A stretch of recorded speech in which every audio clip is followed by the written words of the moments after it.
UFC Fight Night Brady versus Burns is coming up next weekend, or in a couple weeks, excuse me. And today, guys, I'm going to be breaking down the entire card for you with timestamps if you'd like to skip to any part of the video. Hello, everybody, and welcome back to another video. If you are new here, my name is Kyle. I am your guy with many YouTube channels, and welcome back to another full card breakdown video, guys. We're going to be talking about a little bit as deep into these fights as we can go. I'm going to be predicting them, breaking them down for you, giving betting tips if anything's available right now, because it's a little bit early, so I don't know if we are going to actually be able to really dive into any props or anything like that. I am recording this video very early because over the weekend I will be out of town, but that's besides the point. Not that you care, just a reason why the props aren't out yet. Guys, let's get into the video. All right, guys, let's start off the card with Ovince St. Preux versus Ryan Spann. Ovince St. Preux, shockingly, in his last 5, scraping up 2 wins. He got a win over Mauricio Rua, which makes sense at this point. Anybody would beat him. And then he had the actually very, very strange fight against Kennedy Nzechukwu. Ended up getting a split decision win there. Anyways, Ovince St. Preux is a very long, powerful striker with very, very sneaky submissions. Unfortunately now, Ovince St. Preux is clearly out of his prime. He's 41 years old, and it seems like, and I'm not 100% about this, but it seems like his power is gone as well. Not entirely sure about that, but anyways, he's been very low volume and just doesn't seem to, in general, have the dog in him anymore. So, Ovince St. Preux was never really any kind of world beater, but at the same time, like, I think the dude is clearly out of his prime, despite him winning 2 of his last 3 fights. But Ryan Spann is also an equally inconsistent fighter.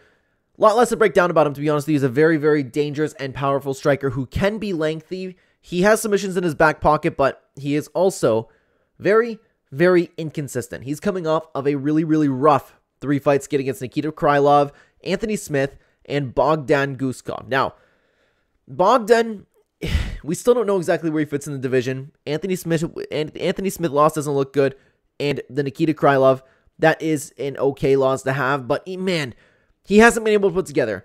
Ryan Spann seems kind of like the I finish you or it's gonna bust type thing, but Ovince St. Preux is a shell of the fighter that he once was, but showed a lot of dog this time. Like, in his last fight, though, he could have lost that as well. Like, that fight could have gone either way, to be honest with you. He just walked forward and traded.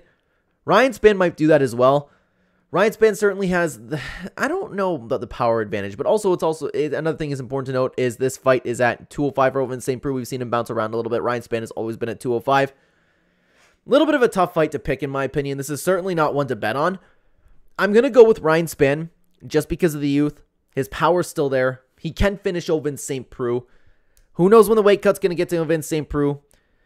I don't know, man. It's a little bit of a tough one, but I'm going to lean towards the youth of Ryan Spann. I like it in this matchup. But then again, I've been saying that I've been counting out these old guys as of lately a little too much. But regardless, man, I would like to see Ryan Spann get the win. He still has some stuff to show in his career. Ovince St. Preux is a little bit done. Now, let's take a look over at OddsJam to see what the betting odds are saying. Ryan Spann is sitting at a pretty good favorite at this moment. I think that's crazy. I think it should be barely over minus 200, maybe less than that. Like, Ryan Spann is not a kind of world beater. Ryan Spann should never be at a minus 250 favorite, to be honest with you. That's just where I'm at, but I'd love to know what you guys think about the fight down below. All right, guys, let's continue on up the card, though. We have Gabriel Santos taking on Yizha. Gabriel Santos is a fighter that I really enjoy watching. He is a heavy pressure, well-rounded fighter with good power and good volume on the feet. It's not always the most technical fighting, but he does have decent fundamentals. When he gets close to you, he also likes to drag you on the ground, so it's a very fun style to watch. Unfortunately, Gabriel Santos is coming off of 2 losses coming to the UFC, but I do think that these are losses to good opponents, in Lerone Murphy and David Onama.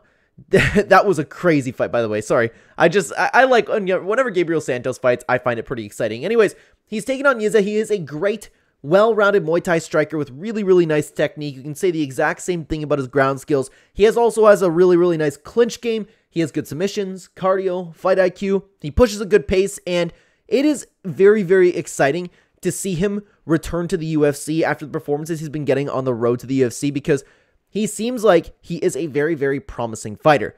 The problem is, I don't know if I'm overrating Gabriel Santos, though. I'm not just doing this with my heart because, like, I enjoy watching Gabriel Santos fight, right? I hope you guys by now have realized that I've picked against the guys that I wanted to win for a long time, but this is also very exciting. It's unfortunate that one of these guys have to lose, because I think Gabriel Santos has a lot of promise, but he does need to get the win over here. But regardless, both guys are pretty well-rounded. If I had to say, Yizha will have the better technique in the bouts, but Gabriel Santos does push a really, really good pace and can kind of make the fight a little bit more ugly. I don't think Yizha will be able to submit Gabriel Santos. A little bit of a tough one.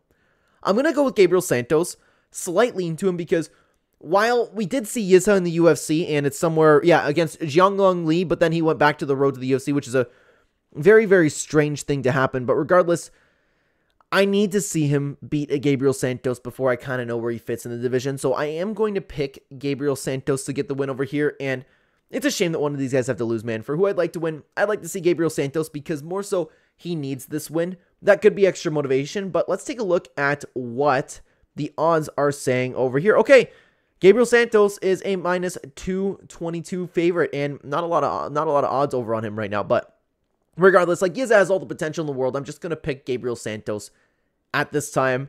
Hopefully he gets a job done. Very, very fun fight right there, though. Okay, guys, let's continue on up the card over to another really fun fight. We have Andre Petroski taking on Dylan Budka. Now, Andre Petroski is in a very, very interesting situation in his career, but I'll break down the fight styles right before we get into it. So, Andre Petroski is a strong wrestler with pretty sloppy hands. He does have a good BJJ game. He's very, very good at pressuring, but on the feet, there are so many times where he just misses and overextends. Another problem that Andre Petroski has is he has a big issue listening to his corner. If there's clear advice that he's getting, he doesn't always take that into consideration, okay? He's taking on Dylan Budka, who is a very, very patient grappler with good takedowns, isn't afraid to shoot from anywhere in the octagon, to be honest with you. On the forward, on the forward.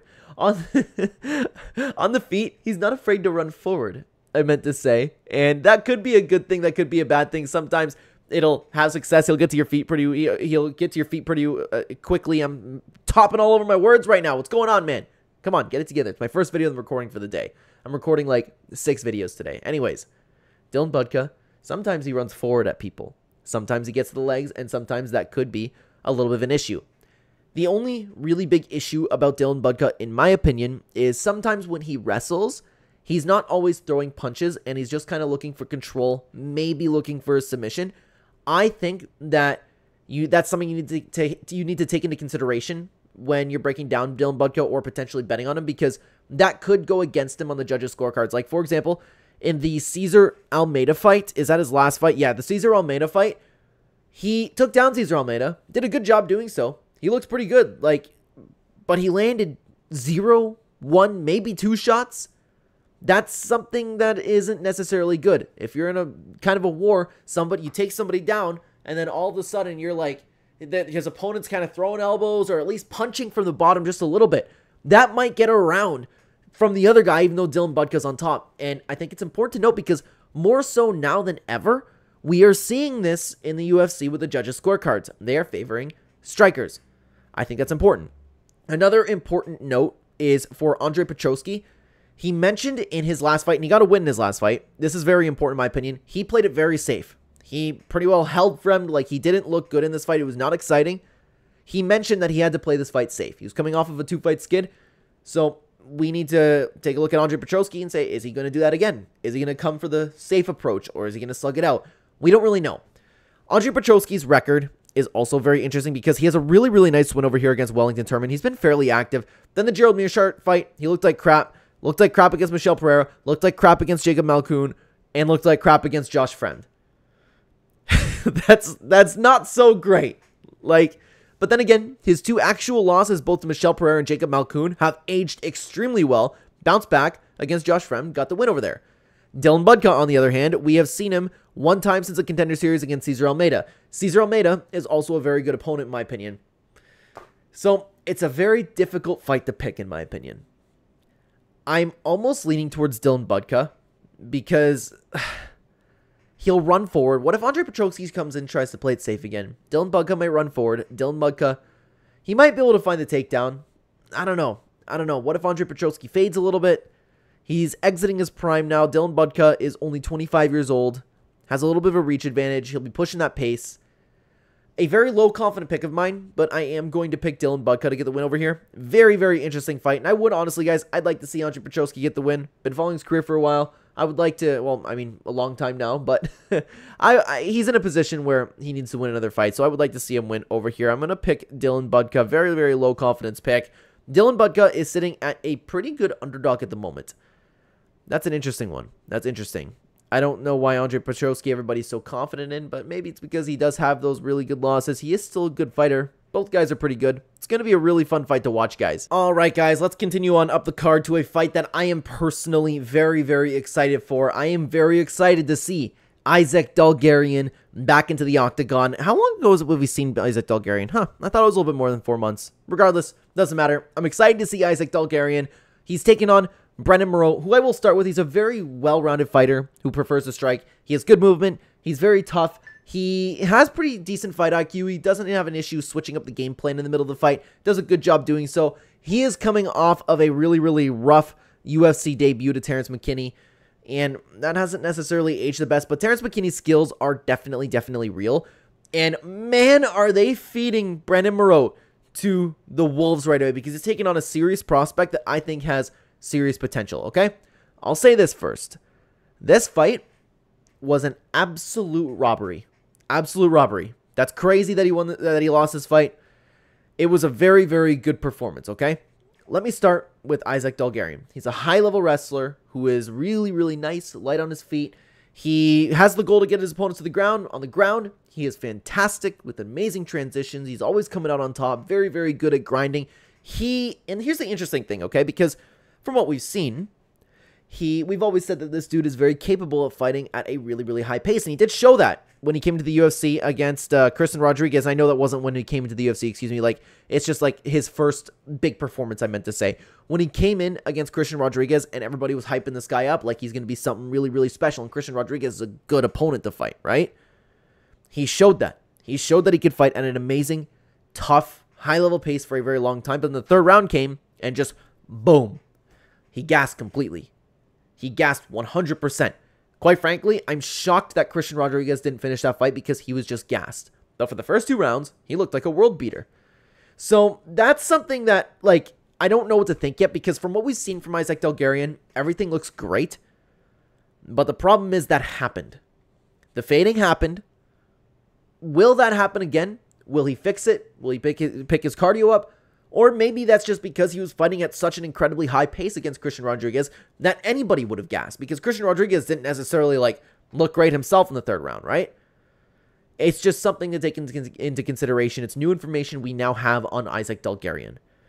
In saying that, though, I do think that Isaac Dulgarian wins this fight. I think he executes his game plan perfectly. I don't think that Brendon Marotte is really on the level of Isaac Dulgarian yet, and I'm going to pick Isaac Dulgarian to get the win. And honestly, I would like to see him win, but then again, I also like to see I was about to say I'd like to see big upsets. I didn't think the odds would be this bad. Oh my god. Minus 2,000 favorite? What? You know what's crazy is I'm not shocked. It's just I didn't expect it to be that crazy. Like, in this sport in MMA, anybody can win any fight.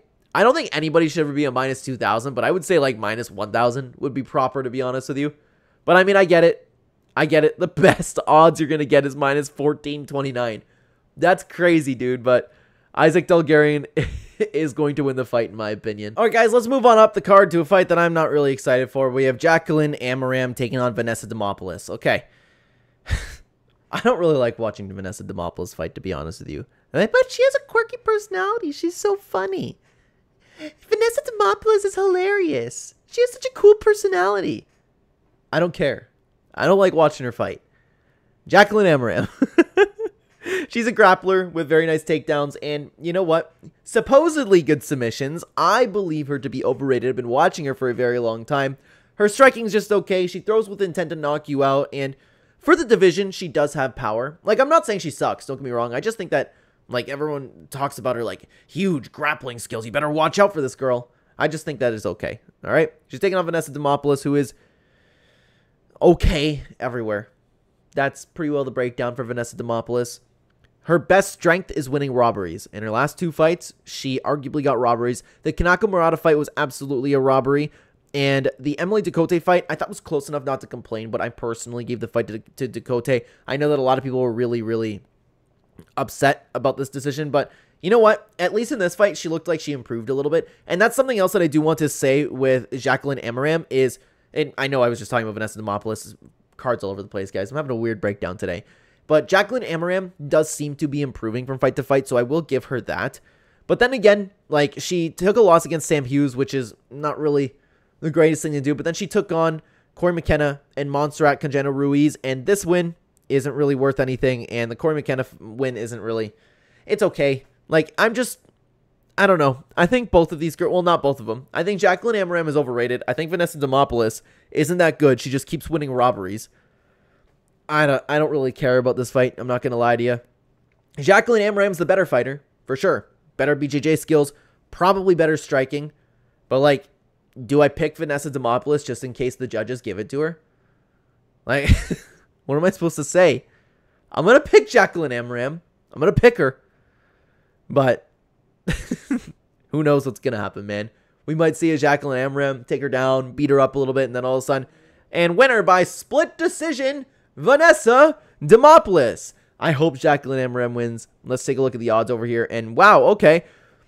Jaqueline Amorim is sitting at a minus 363 favorite right now. Honestly, Vanessa Demopoulos might be worth throwing some money at, just in case that happens. Honestly, I'm not even kidding right now. I'm not even kidding. But, I mean, that's what the odds kind of should be, I guess. I don't know, man. I don't know. Sorry for the sour attitude. I just don't care about this fight. But guys, let's now move on to a fight that I personally am incredibly excited about. We have Andre Lima taking on Felipe dos Santos. Two fighters that I am incredibly high on. This fight is the fight on the card that I believe I am looking forward to most. Can't wait for this fight. You have Andre Lima, who is an insane striker with magnificent creativity, and he has a ground game to back it up. He'll throw everything from, like, vertical elbows to omoplatas. Like, you don't know what this guy's going to do, and that's why he is so much fun. He does lack some takedown defense, but where he, like, no matter where he lands, this dude's always attacking. Like, he throws up kicks, he throws elbows from the bottom.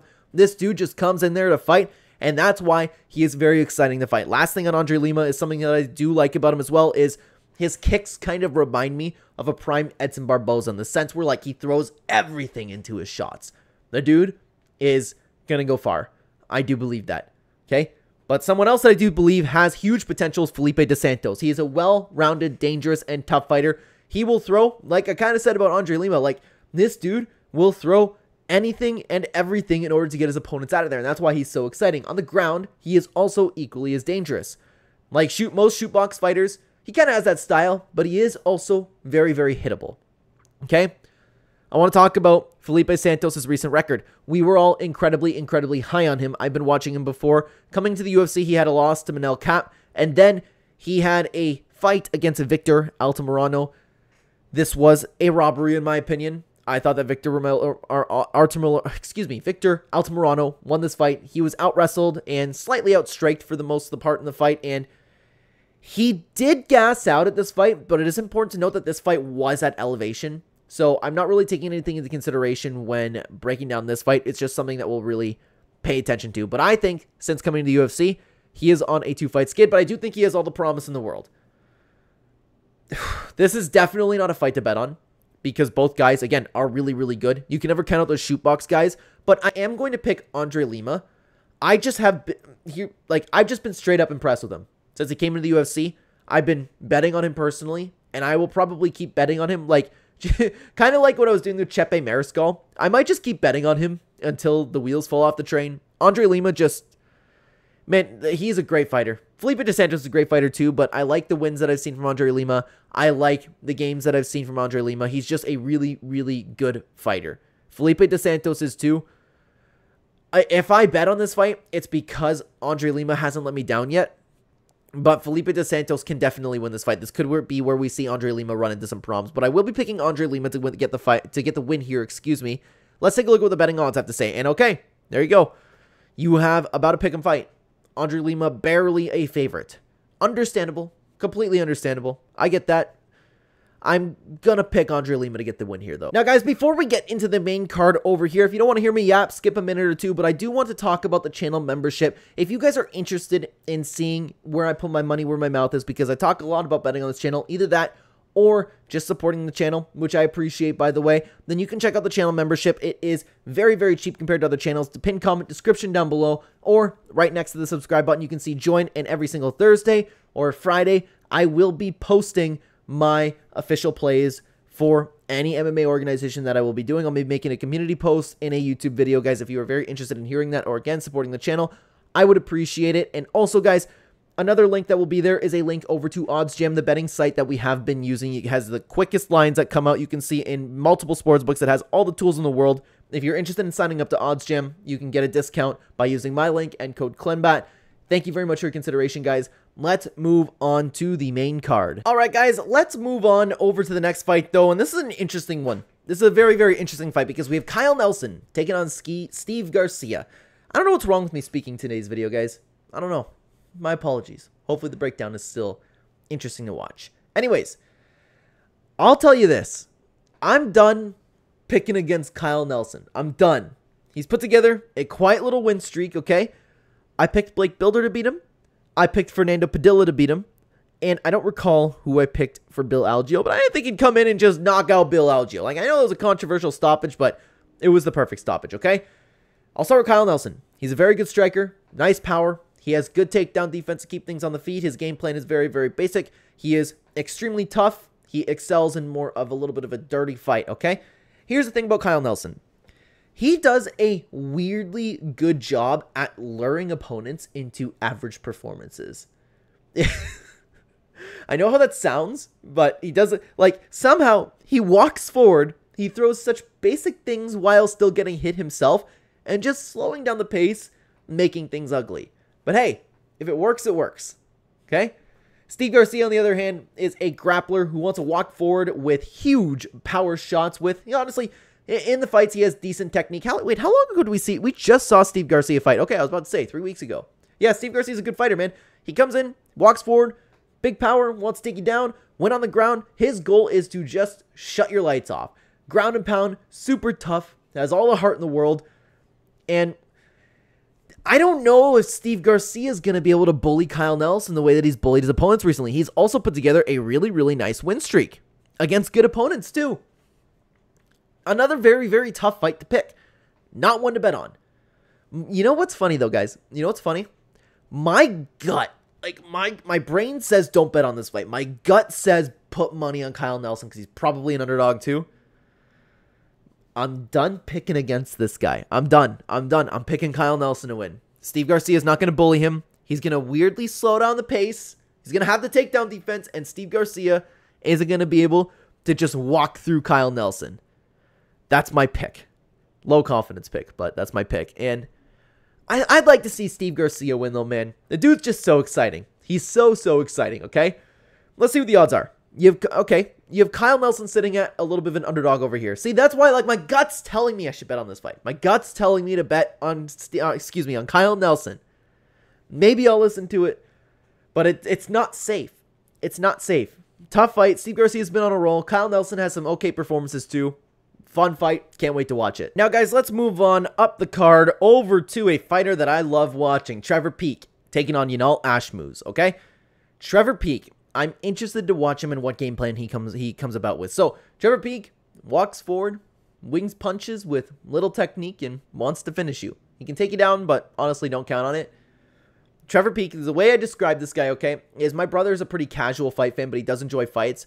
He asked me to always call him when Trevor Peek is fighting, because usually I watch fights at my parents' house. If not, I'm with some friends. But when I'm at my parents' house, my brother still lives with my parents, and I say, hey, Trevor Peek's on.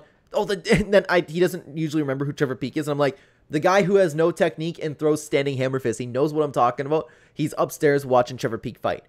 Now, speaking of Trevor Peek's style, okay, in the fight with Yanal Ashmouz, he's right there. What's wrong with me today, man? My apologies. Muhammad Yahya, he came out and he actually used some technique in this fight. He utilized decent wrestling. He looked good doing so.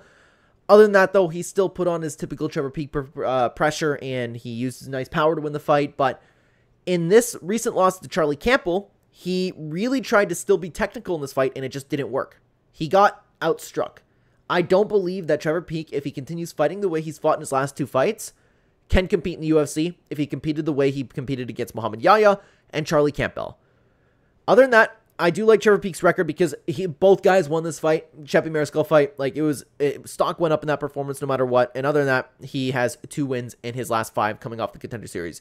Ashmouz, on the other hand, has an interesting loss on his record, but he is a very well-rounded fighter with high fight IQ. He can do a little bit of everything. You never really know what his game plan is going to be, and he is very capable of changing it on the fly. So, Ashmouz is really good in that sense. If he's not having success striking, he'll take you down. If he's not having any success wrestling, he'll strike with you. Very, very good at game planning in that sense, okay? Now, he's coming off of his first loss to Chris Duncan, and I don't know if anybody could clear this up for me in the comments. I would appreciate it. I don't know if anything ever came up about this because I remembered that there was something going on with one of his arms in this fight. At least the commentators were suspecting it, and then when you looked, he wasn't really throwing it, and that could have been the reason why he was just getting outstruck. But the fight was pretty scrappy, so I'm not looking too deep into this loss just yet. So here's the problem. How's Trevor Peek going to come out? If Trevor Peek comes out and is the Trevor Peek that fought Cheppy Mariscal and everyone before, I'd pick him to win. I think the pressure's going to get to Ashmouz. But if he comes out as the Trevor Peek in his last 2 performances, I'm going to pick Ashmouz, no problem. So I don't know. Because Trevor Peek showed up the way he did in his last 2 fights, I believe it's more likely it is going to show up the same way in this next fight. So I am going to pick Ashmouz. For this reason, though, because we don't know, again, Trevor Peek can be huge, heavy pressure, drag you into hell fighter. If he shows up like that, the potential for him to win's there. But I'm not counting on it, so I'm going to pick Ashmouz to get the win in a very, very, again, low confidence pick. Very tough card to bet on, guys. But regardless, I would love to see Trevor Peek get the job done. Big fan of his. I like him as a person, and I will be cheering for him no matter what. Let's take a look at the odds, and there you go. There you go. Just about to pick him. Again, very tough card to bet on, guys. Trevor Peek, Ashmouz sitting about to pick him.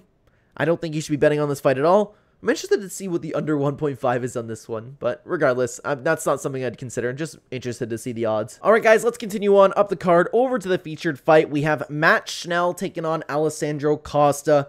Unfortunately, Matt Schnell just hasn't been able to put it together. He's a really good counter striker with really, really slick BJJ.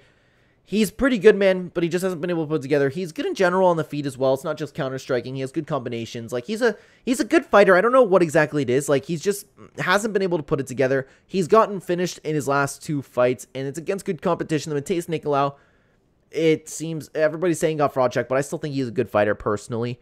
His only win is against Sumadarji, and that's an okay win too. But again, man, just hasn't been able to put it together. But on the other hand, Alessandro Costa, dude, I am so hyped on this guy. He is a very, very complete fighter. When he strikes, he attacks all part of the body, and I love when fighters do that. So many guys just come out and headhunt these days, man. It's a little bit sad in the state of MMA that we're in, where I have to just really praise somebody for, like, digging to the body or using, like, a punch to the head leg kick combination, because we don't see it.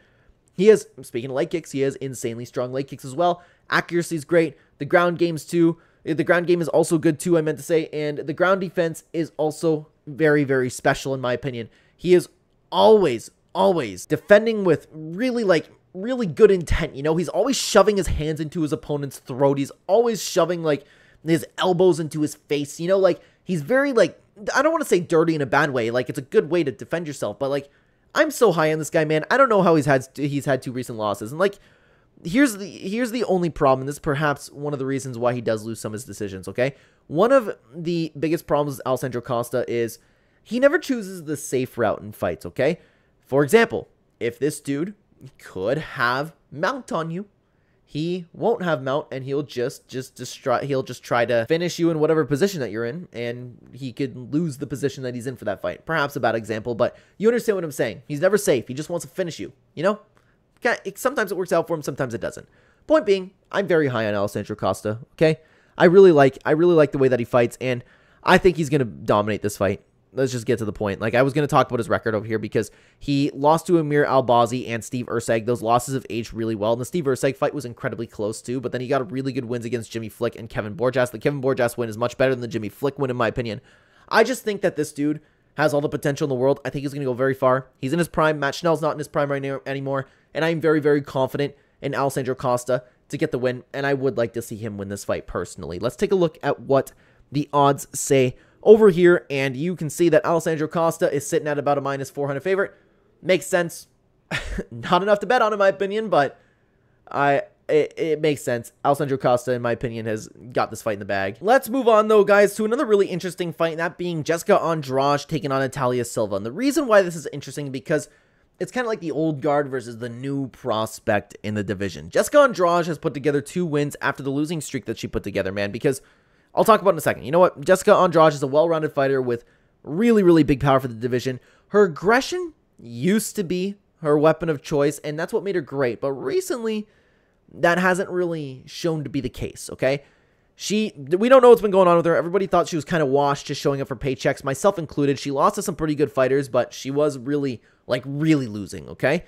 In the Mackenzie Dern fight, she finally showed up and looked like herself, but, like, not like the killer Jessica Andrade, you know what I mean? She just wasn't as aggressive as she used to be.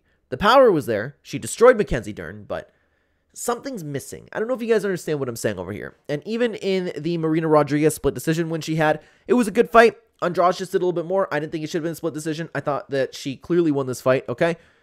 Natalia Silva, on the other hand, seems to be, like, honestly, seems to be one of the next big contenders in the division, okay? She is very well-rounded and very skilled, especially for this division. She's high pressure. She does a good job technical-wise when striking for the division. She also has really good power, and she has takedowns in her arsenal as well. She is always moving. She's incredibly patient. Sometimes she's even patient when going for finishes. Her only issue, and this is the reason that I'm mentioning this, is because she's fighting Jessica Andrade, is sometimes she can take a couple minutes to get going. Sometimes. Jessica Andrade has big power. If you're just standing there and getting hit in the first couple minutes, the potential for a finish is there. Other than that, though, if the Jessica Andrade that has showed up recently, a little bit more technical, not as aggressive, not looking to take your head off, I think Natalia Silva is going to dance around her and outstrike her. If Jessica Andrade, the Jessica Andrade that we all knew, the champion Jessica Andrade, shows up and she's going to walk forward and try to kill Natalia Silva, I think that she'll catch her. I know that's not really great for a pick, but I think that it's a couple things that we need to take into consideration. Just like I was talking about with Trevor Peak. What version of Jessica Andrade is going to show up? Because we haven't seen that version of Jessica Andrade in a long time, I'm going to pick Natalia Silva to win. She's 27 years old, very, very technical for the division. She has all the skills in the world to beat Jessica Andrade. She can get caught, but I am going to pick Natalia Silva to get the win here. And actually, I'm quite interested in this fight. I would like to see Natalia Silva get the win. That's who I'd be cheering for in this fight. Now, you can see Natalia Silva is sitting at a pretty good favorite. Yeah, that makes sense. She's had a near-perfect run in her career so far. Jessica Andrade is unfortunately on her way out, which is weird because she's what? Like, how old was she? She's 32 years old, almost 33. Nah, like, she shouldn't be out of her prime yet. But then again, she has a lot of experience. Maybe she is showing up for paychecks. Who knows? That's also another thing to note. If you have all the money in the world, take like Conor McGregor. What will motivate you? Natalia Silva is incredibly motivated. I'm going to pick her to win. Now, guys, let's move on over to the main event. We have Gilbert Burns versus Sean Brady. Gilbert Burns, 38 years old now, unfortunately seems to be out of his prime, and I do think that to be the case, okay? Actually, for both these fighters, there's not a ton to break down. I'll just break them down now. Gilbert Burns is an extremely well-rounded, tough fighter. Can go through anything. The dude's great. Sean Brady, incredibly strong grappler. He has okay hands. He wants to grab a hold of you and dominate you, get you to the ground, make you suffer, completely work you. Not a ton to break down there. I think it's a couple main events in a row where I haven't had a ton to say about each fighter. But anyways, Gilbert Burns is coming off of 2 pretty rough losses to Bilal Muhammad, which he was injured in this fight. Came back and lost to Jack Della Maddalena, which was... It was pretty back and forth, but Jack ended up catching Burns in an incredible finish. I think that Gilbert has been slower over the years, and I think that the heart's still there, but the body might not necessarily keep up. Because Gilbert Burns is a great fighter, and he can beat anyone on any given day, but he is 38 years old, has a decent amount of miles. I just think that Gilbert Burns is out of his prime. And Sean Brady, on the other hand, had a fight where it didn't make sense. Bilal Muhammad, which has aged incredibly well, so maybe it did make sense. The part that didn't make sense was Bilal Muhammad TKO'd you. It doesn't make sense. But hey, this is the sport that we're in. Could you imagine being the guy who bet on Bilal Muhammad by KO? I would love to see what that was. That's his only loss, though. Other than that, Sean Brady has had a perfect run, just dominating everybody. His most recent fight, 8 months ago. I don't know why it was 8 months ago, but regardless, he dominated him the entire time, and he found a submission at the end. Like, he looked so good. He looks great, Sean Brady, man. He looks really, really good. Trains a Piper. That's got to be a great guy to train with. It's always great to take on somebody that's doing great just as much as you and kind of in the same spot of your career. I'm going to pick Sean Brady in this fight because of the youth. He's in his prime. Everybody that fights him says he's insanely strong. Everybody's like, oh my God, Gilbert Burns. He is a BJJ specialist. Like, he can submit Sean Brady on the ground. No, I don't think so. We rarely see Gilbert Burns get submissions. Just like Herbert Burns and the commentators when Herbert Burns was just fighting. Like, he was getting dominated and like, oh, don't go down there. Don't go down there. Like, I don't mean to do that overused Joe Rogan impression, but it's true. Get out of there, man. Like I don't know. I'm sure that they're great at jiu-jitsu. They could definitely submit me, obviously. I'm just talking about, like, people act like it's this huge problem if somebody like Sean Brady takes Gilbert Burns down. I don't think it's going to happen. Could you imagine if he gets submitted, dude? That's going to look so bad on me. But I'm going to pick Sean Brady.